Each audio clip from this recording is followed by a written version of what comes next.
네, YTN 라디오 이재현의 뉴스 정면 승부 1부 시작합니다. 뉴스 정면 승부 1부에는 오늘의 주요 뉴스 정리하는 뉴스 인앤아웃이 있죠. 오늘의 주요 뉴스 깔끔하게 정리할 김영민 아나운서 나오셨습니다. 안녕하세요. 안녕하세요. 예, 오늘 주요 뉴스 그 의미가 무엇인지 또 뒷배경을 해설해 줍니다. 추은호 해설위원 함께합니다. 안녕하십니까? 안녕하세요. 네, 자, 오늘 그 말도 많고 탈도 많은 경찰국 신설을 위한 시행령 개정안이 국무회의를 통과했는데 이 소식부터 정리를 해보겠습니다. 네, 정부가 오늘 정부 서울청사에서 한덕수 국무총리 주재로 국무회의를 열었습니다. 그리고 행안부와 그 소속기관 직제 일부 개정령안을 의결했는데요. 행안부의 경찰국을 새로 만들고 인력 13명을 증원하는 걸 골자로 합니다. 이번 개정령안 다음 달 2일에 공포 즉시 시행이 됩니다. 한덕수 국무총리는 청와대 민정수석 비서관실이 관장하던 실질적인 경찰청에 대한 통솔을 내각인 행안부 장관이 좀 더 투명하고 민주적으로 관장할 수 있도록 하는 개정령 아니라면서 행안부 장관은 이 조직 개편에 따라 경찰청과의 업무 통솔과 관련된 행정 문제를 조속히 해결할 수 있도록 잘 설득하고 소통해 주길 바란다. 이렇게 당부하기도 했습니다. 네. 경찰 제도 개선 논의 시작한 지 이제 불과 석 달 만인데요. 속도가 굉장히 빠릅니다. 어떻게 보시는지 뉴스인 부탁드릴게요. 속도가 굉장히 빨랐죠. 그러다 네. 보니까 졸속 아니냐? 또 현장 일선 경찰관들의 의견을 충분히 수렴하지 못한 것 아니냐? 이런 비판이 있을 수가 있습니다. 네. 또 이제 단적인 예로 입법 예보 기간을 나흘 뒀어요. 4일을 뒀는데 대부분 언론에서 이걸 또 지적을 했더라고요. 뭐냐면은 우리 행정절차법에 보면은 국민생활과 밀접한 관련이 있는 법령은 40일 이상 입법 예고로 이렇게 돼 있습니다. 네. 그런데 왜 4일밖에 안 되느냐? 나흘밖에 안 되느냐? 행안부는 국민생활과 별 관련이 없다. 그런 이유 대고 있는데 납득 안 간다. 뭐 이런 주장들이죠. 그런데 정부 직제 개정은 국민생활과 별 관련 없습니다. 그래서 과거에 법무부 인사정보관리단 신설할 때 법무부 직제 개정안 그때 입법 예고 기간이 며칠이냐면은 이틀이었습니다. 과거 이제 문재인 정부 때도 마찬가지였지만 통상 정부 부처 직제 개정안 닷새, 뭐 엿새, 뭐 짧게는 나흘 이렇게 입법 기간이 이제 짧은 것이 보통입니다. 그걸 가지고 뭐 잘못이다라고 하는 논리는 저는 개인적으로 동의를 할 수가 없고요. 네. 이제 또 다른 하나 논리가 행안부의 경찰국을 신설하는 것은 결국 이제 행안부 직전 개정령 안에 따른 것 아닙니까? 이건 이제 대통령령이죠. 네. 상위 법인 정부조직법에 어긋난 거다라고 하는 주장이 있을 수가 있습니다. 이거는 정부조직법에 행정안전부 장관의 사무에 치안이 포함되어 있지 않다라는 것이 이제 근거인데 과거에는 그 내무부 장관이었죠. 네. 내무부 장관 사무에 치안이 들어가 있었습니다. 1991년 이제 경찰청법이 발효가 되고 경찰청이 생기면서 치안 사무가 빠진 거거든요. 네. 그러니까 지금 행안부의 경찰국을 신설하는 것은 이 정부조직법의 치안이라는 것을 포함시키지 않고 하는 것은 입법 취지를 훼손하는 것이다라고 하는 주장이고 이거는 좀 새겨볼 만한 그런 주장이라고 생각이 드는데 정부의 설명에 따르면 이제 정부 조직법에 뭐 이 내용이 있다고 해요. 치안 사무를 관장하기 위해서 행안부 장관 소속으로 경찰청을 둔다. 이 내용이 있어서 그렇습니다. 이게 이걸 가지고 얘기를 하던데요. 그렇습니다. 이제 반대로 이제 정부 주장을 제가 좀 설명을 드리면은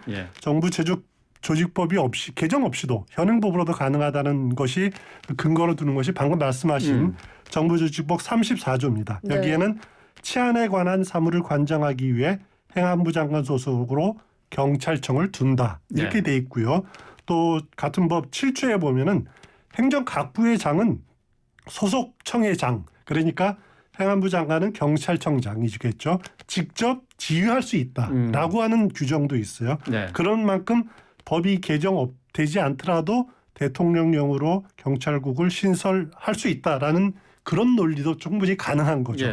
그렇기 때문에 어찌됐든 간에 국무회의를 오늘 통과를 했습니다. 그래서 8월 2일 시행이 되면은 행안부의 경찰국이 신설이 되는데 국장은 치안감입니다. 그리고 관은 3개가 들어서고 인원은 16명인데 가장 중요한 거는 인사 문제입니다.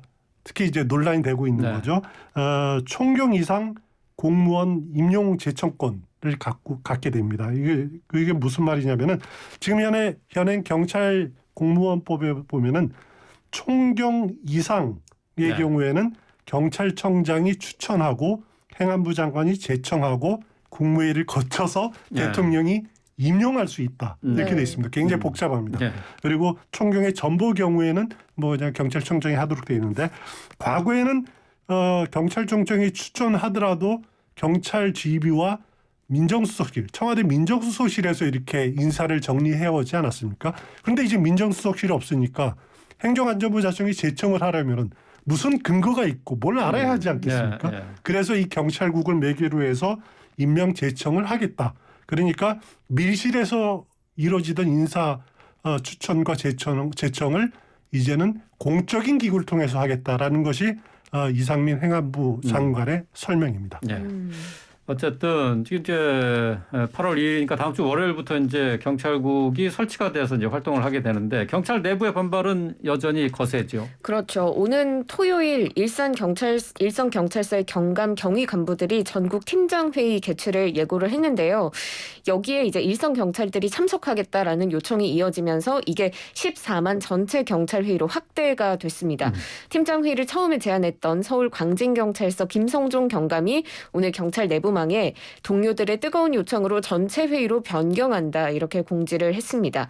여기에 대해서 이제 이상민 행안부 장관은 경찰국이 어떤 조직인지 알아볼 생각도 없이 한쪽으로 몰리는 것은 대단히 위험하다. 부화뇌동이라고 비판을 했습니다. 사태가 계속해서 커지는 모양새인데요. 왜 이렇게 된 걸까요? 일단 경찰에게는 과거 이제 군사정권 시절에 치안본부라는 흑역사, 오역의 역사가 지금 있습니다. 그러니까 뭐냐면은 정권의 요구에 맞게 국민을 탄압하는 데 앞장섰던 경찰, 어떻게 보면 권력의 주구 역할을 했던 흑역사가 있는 거죠. 지금 일부 경찰관들이 경찰국 신설에 반발하는 것은 내무부 치안본부 시절의 흑역사로 돌아가는 것이다라는 그런 근거, 논리를 들이대고 있어요. 근데 저는 이런 경찰관들의 마음, 민주경찰이 되겠다, 국민 사랑받는 경찰이 되고 정권에 흔들리지 않고 법을 제대로 집행하는 경찰이 되겠다라는 그런 의지, 그런 기계라면은 정말 가상하고 칭찬받을 만한 일이죠. 그래서 이제 오늘 일요일 나온 경찰관 총경회의 입장을 보더라도 이제 비슷한 표현들이 있어요. 민주적 통제는 자기들이 받아들이겠지만은 경찰국 신설을 통한 행정 통제는 역사적 퇴행이다. 이렇게 이제 비판을 하고 있는데 여기에 더해서 경찰관들이 이렇게 반발하고 있는 것은 검찰 출신 대통령이 경찰까지도 장악하려는 것 아니냐 그런 심리들 또 유삼영 총경 회의 주도했던 총경에 대한 대기 발령 그리고 이상민 장관의 12.12 쿠데타 발언 이런 것들이 굉장히 간점을 상하게 만드는 요인이었죠. 네. 그래서 경감급 팀장회의가 이제 전체 경찰회의로 확대하겠다라고 하는 그런 입장인 건데 그렇지만은 이제 고민해야 될 부분이 뭐냐면은 이런 경찰관들의 이런 의지, 그러니까 민주경찰이 되겠다, 정권에 흔들리지 않는 경찰이 되겠다라고 하는 의지는 박수칠만 하지만은 이게 자칫 우리한테 터치하지 마라, 우리 밖으로 손대지 마라 라고 비춰질 수 있는 그런 식의 접근은 곤란하다는 겁니다. 권한이 커진 경찰에 대한 민주적 통제 방식은 반드시 필요합니다. 이건 지금 우리 국회나 정부가 제대로 못했기 때문에 문제지. 물론 일부 유삼영 총경 경우에는 국가경찰위원회 권한을 확대하자라고 이렇게 주장을 폈더라고요. 근데 저는 그건 정답이 아니라고 생각합니다. 민주적 통제를 국가경찰위원회로 보통 얘기를 하는 경우가 많아요. 국가경찰위원회는 민주적으로 선출된 조직이 아니죠. 그러면 여기에 국회에서 선출되는 위원들을 추가시키는 것이 민주적 통제 방안인가? 치안이라는 사무가 국가위원회 협의로 운영되는 것이 올바른 정부 조직인가라는 의문을 가질 수밖에 없는 거죠. 지금 그런 조직이 딱 하나 있습니다. 정부 중앙행정기관이면서 국무총리의 행정감독권의 기능이 미치지 않는 것이 방송통신위원회입니다. 그 국회도 추천을 하죠. 딱 하나 있는데 과연 경찰이라는 조직을 민간 방송, 공영 방송을 운영하는 방송처럼 운영하는 것이 올바른 정답인가? 국가기관이 저는 개인적으로 좀 반대고요. 이거 자칫 잘못하면은 우리 경찰 우리 알아서 할 테니까 대통령도 손대지 마라. 이런 식으로 비춰질 수도 있다라는 거죠. 그러니까 단순하게 경찰관들의 반발 여기 휩쓸리는 것이 아니라 냉정하게 볼 필요가 있다. 이런 지적을 하고 싶습니다. 방통위도 맨날 그 시끄러운 조직인데 말이죠. 어쨌든 윤석열 대통령이 어제 이제 행안부와 경찰청에서 적절한 조치를 할 것이다 이렇게 네. 얘기를 했는데 오늘 한 발 더 나갔어요? 네, 한 발 더 나간 전 두 발 나간 것 같은데요. 예. 오늘 출근길 약식회견에서 윤 대통령이 국방과 치안이라고 하는 국가의 기본 사무도 그 최종적인 지휘 감독자는 대통령이라고 밝히면서 정부가 헌법과 법에 따라 추진하는 정책과 조직 개편안에 대해 집단적으로 반발한다는 것이 중대한 국가의 기강문란이 될 수 있다. 이렇게 말했습니다. 국가의 기강문란이라는 굉장히 강한 표현을 썼는데요. 윤 대통령이 지난달에 경찰의 치안과 민사범복 논란 때도 아주 중대한 국기문란이다 이런 말을 한 바가 있거든요. 계속해서 경찰을 비판하는 발언을 하고 있는데 그간 이제 좀 특정 사안에 대한 입장 표명은 안 했는데 오늘은 좀 기류가 바뀌었습니다. 오늘 작심 발언의 배경 뉴스인해 주세요. 오늘 윤석열 대통령 말 보면은 예상되는 질문에 준비된 답변을 한 그런 느낌을 받습니다. 그건 이제 오늘 국무회의가 있지 않았습니까? 네. 이제 행안부 직접 개정령안을 처리할 예정인 당일인데 대통령이 행정부 수반으로서 준비된 답변을 내놓은 것이다 이런 생각이 들고요. 발언 보면은 이제 크게 두 가지입니다. 하나는 국가 기본 사무인 치안, 이 치안 문제의 최종 지휘 감독자는 대통령이다라는 점을 선언한 건데 치안 최고 책임자 경찰청장 아니다. 행안부 장관도 아니고 바로 대통령이다. 경찰의 반발은 더 이상 의견 개진으로 보지 않겠다. 중대한 국가문란으로 보겠다. 집단 항명으로 받아들이겠다. 그런 뜻이 좀 담겨 있는 것 같아요. 또 하나는 야당이라든가 일선 경찰 일부에서 주장하고 있는 그 대통령령으로 경찰국 신설하는 것은 잘못이다라고 하는 주장에 대한 답이 또 대통령의 생각이 담겨 있는데 네. 정부가 헌법과 법에 따라 추진하는 조직 개편안이라고 이렇게 표현을 했어요. 결국 행안부 직제 개정안으로 경찰국 신설은 정부 조직부 개정이 없어도 대통령이 헌법과 법에 따라 하는 거다. 이런 주장을 담고 있다라는 생각이 듭니다.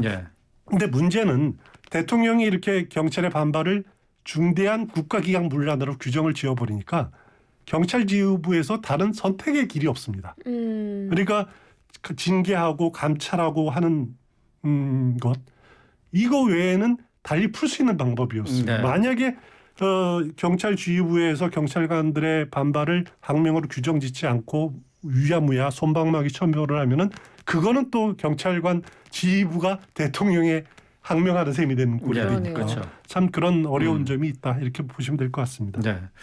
자, 뭐 당연히 이제 여야의 공방도 거세질 수밖에 없습니다. 여야 입장을 좀 한번 살펴볼까요? 네, 권성동 국민의힘 당대표 직무대행이 군과 마찬가지로 경찰은 총을 쥐고 있는 공권력이다. 그 어떤 항명과 집단 항명도 절대로 용납할 수 없다.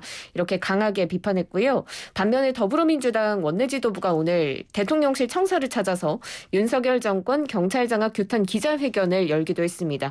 진정 국기문란을 일으킨 것은 윤석열 정부라고 항의하는 모습이었는데요. 지금 민주당 일각에서는 이상민 행안부 장관에 대한 탄핵 카드도 거론이 되고 있습니다. 네. 지금 170석의 민주당 의석수로는 단독 탄핵안 처리 가능하다는 건데요. 또 국민의힘의 권은희 의원도 경찰 출신이죠. 이상민 행안부 장관의 탄핵 소추에 좀 힘을 더하는 모습이었습니다. 실현 가능성이 있을까요? 일단 민주당의 대응 중에서 이제 원내 장외 투쟁도 생각할 수 있을 거고요. 네. 원내 투쟁도 생각할 수 있을 텐데 오늘 대통령실 청사를 방문해서 한 거 일종의 장외 투쟁 아닙니까? 그런데 장외 투쟁을 지속하기로는 지금 굉장히 어렵습니다. 왜냐하면 지금 국회가 열리고 있는데 국회를 벗어나서 장외 투쟁 지속하기도 어렵고 또 지금 날도 덥고 또 코로나도 있고 그리고 민주당 대표 선출을 앞두고 있는데 이 장외 투쟁에 힘을 쏟기에는 좀 한계가 있을 겁니다. 그래서 어제 말씀드린 대로 그 상임위원회에서 행안위원회에서 일단 그 행안부 직제 개정안이 잘못됐다 이런 그 동의를 이끌어내기 위해서 노력을 할 거고요. 또 달리 생각할 수 있는 것이 해임 건의안 또는 탄핵안입니다. 탄핵 의결입니다. 이게 둘 다 제적 과반 찬성이 있으면은 국회 본회의 통과되고 가능합니다. 그러면은 효과를 발휘할 수 있는데 해임 건의안과 탄핵 의결의 차이가 뭐냐면은 해임 건의안은 법적 구속력이 없습니다. 네. 그러니까 말 그대로 대통령에게 건의하는 것뿐이지 그런 정치적 효과만 거둘 뿐이라는 거죠. 하지만 탄핵을 의견하면은 다릅니다. 일단 법적 구속력이 생깁니다. 박근혜 전 대통령 탄핵 때를 우리가 생각해 보면 알 수 있는데 헌법재판소에서 결국 이제 탄핵 소추권을 심판하지 않습니까? 그때까지 이상민 장관이 되겠죠. 권한 행사가 정지가 됩니다. 네. 그러나 이제 실현 가능성이 있을까라는 점을 한번 생각해 볼 필요가 있는데 첫째, 국회가 만약에 이상민 장관 탄핵했다 그러면은 법사위원장이 소추위원으로 그러니까 검사 역할을 하게 됩니다.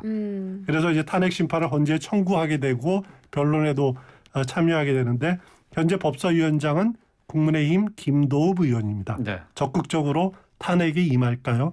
그 민주당으로서는 자신이 없죠. 네. 또 이제 더 근본적인 문제는 탄핵은 헌법이나 법률을 위반한 경우에 탄핵할 수 있습니다. 이상민 장관이 무슨 법을 위반했죠? 정부 조직법을 위반해서 그 행정안전부 직제 개정량을 만들었다라는 것이 사유일 텐데 그것이 제대로 사용이 될 거야. 앞서 이제 찬반 논리를 소개해 드렸는데 만약에 이게 잘못이라고 인정을 하더라도 국무회의에서 심의 의결했는데 그러면은 국무회의장인 대통령은 잘못 없나요? 또 오늘 회의를 주재한 국무총리는 잘못 없나요? 굉장히 문제가 커지죠. 국무회의 자체를 자칫하면은 부정하는 꼴이 됩니다. 국무회의 자체를 탄핵해야 돼요. 그렇습니다. 그러면 이게 탄핵 사유가 명확하지가 않다라는 것이 지금 고민일 겁니다. 그래서 현실화할 수 있을지 그거는 좀 더 두고 봐야 될 것 같습니다. 예, 경찰국 설치와 관련된 내용 살펴봤고요. 계속해서 이번에는 안철수 의원에 관한 내용입니다. 방역 관련한 발언이 나왔는데 작심 발언 이렇게 표현이 돼 있네요. 네, 그렇습니다. 오늘 국회에서 반복되는 팬데믹 시대의 과학적 방역과 백신 주권을 주제로 열린 제3차 민당정 토론회에서 안철수 의원이 발언을 했습니다. 제가 이제 작심 발언이라고 해놓은 이유는요. 안 의원이 지금 과학 방역이 뭐냐는 얘기가 나온다면서 한마디로 방역 정책을 관료나 정치인이 정무적 판단에 의해서 최종 결정하는 게 아니라 과학적인 근거를 갖고 결정하는 것이다. 라면서 지금 방역 시스템은 국무총리가 결정권을 가지게 돼 있는 데 윤석열 대통령의 리더십을 발휘해서 전문가에게 사령관 역할을 맡기고 힘을 실어줘야 한다. 이렇게 발언을 한 겁니다. 네. 그러니까 지금 윤석열 대통령이 과학방역을 강조했지만 사실상 지금 과학방역이 안 되고 있다라는 것을 애둘러 비판한 게 아닌가 싶거든요. 안철수 의원의 발언 어떻게 보셨습니까? 일단 그 안철수 의원 아시다시피 의사 출신입니다. 그래서 방역 현장 전문가가 책임져야 한다는 주장, 과학 방역 그럴듯하죠. 일단 말은. 방역의 최종 결정은 관료나 정치인이 아니라 현장 전문가가 해야 된다. 그렇듯하지만은 사실 엄밀하게 들어가 보면은 한덕수 국무총리가 아니라 백경란 질병관리청장이 방역의 최종 결정권자가 되어야 된다는 것이 과학 방역이라는 건데 어떻게 생각하시는지 잘 모르겠어요. 어떻게 보시는지 국가정책의 중앙재난대책본부의 최고 책임자가 그 차관급 인사가 되는 것이 올바른 건가? 그런 의문이 저는 개인적으로 들고요. 그러면은 인수위원장 시절에 뭘 했나? 그래서 제가 오늘 인수위 백서를 다 살펴봤어요. 네. 거기에 보니까 감염병 대응체계 고도화하겠다 이런 내용이 있습니다. 그리고 이제 뭐 과학적 근거에 기반한 선진적 감염병 대응체계 구축하겠다 이런 내용이 있는데 기본적으로 안 의원이 생각하려고 하는 과학방이 되려면 재난관리법이 바뀌어야 됩니다. 총리가 지금 중앙재난대책안전본부장이 돼 있는데 이 법을 바꿔서 그 다른 사람으로 해야죠. 질병관리청장이 하든지 보건복지부 장관이 하든지 바꿔야 되죠. 네. 그런데 그렇게 돼서 정부가 제대로 통솔이 될까 하는 의문은 들 수밖에 없습니다. 지금 어쨌든 뭐 과학 방역 얘기를 계속 하고 있는데 결국은 이게 이제 코로나19가 다시 폭증할 그런 기미가 보이기 때문에 하는 얘기 아니겠습니까? 그런데 결국은 뭐 정부에서 이제 망설이고 있는 것이 거리 두기로 다시 돌아가기는 힘들지 않겠느냐 이렇게 보고 있는 것 같아요. 결국 이게 이제 경제와 관련돼 있는 문제가 되겠죠. 그렇습니다. 일단 거리 두기로 다시 돌아가기에는 이제 불가능한 상황이 되지 않았냐라는 것이 그런 나름 콘센서스는 있는 것 같아요. 이거를 감안하고 현명한 대응책을 찾아야 된다 이런 생각이 듭니다. 예. 자, 오늘 주요 뉴스 정리한 뉴스 인앤아웃은 여기서 줄이겠습니다. 김영민 아나운서 또 추은호 해설위원과 함께했습니다. 고맙습니다. 고맙습니다. 고맙습니다.